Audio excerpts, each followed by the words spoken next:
Le temps impacte l'administration du personnel de trois manières différentes. C'est d'une part les données de temps qui se sont multipliées avec le temps qui passe. C'est comment les temps sont gérés en paye et surtout avant d'arriver en paye. Et puis après, c'est le temps, la période que l'on prend en compte pour gérer les choses. Si on se replace il y a une vingtaine d'années, dans une paye, on gérait des congés, des absences maladie, des heures sup, éventuellement des retards. De nos jours, il faut rajouter bien sûr les RTT, mais aussi parfois du CET, compte épargne-temps. Ça, c'est pour les congés, mais aussi il y a des congés paternité, des jours enfants malades, des congés de proches aidants. Il y a même un mouvement chez certaines sociétés pour étendre le congé paternité légal à hauteur de 16 semaines comme un congé maternité. J'ai même eu une demande pour instituer un congé catastrophe qui était censé accompagner un collaborateur qui avait un incendie, une inondation dans sa maison. Vraiment une situation exceptionnelle de ce genre-là. Moins évident, la multiplication des CDD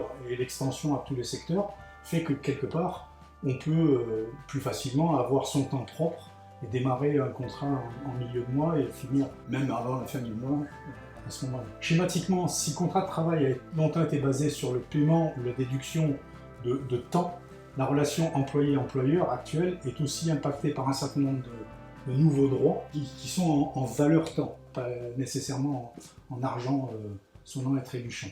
En gros, l'employeur de nos jours accepte de rémunérer son collaborateur pour des périodes non travaillées ou de ne pas rompre la relation, comme par exemple lors d'un congé pour création d'entreprise. La prochaine fois, je vous parlerai de comment les temps sont gérés en paye et surtout en amont de la paye.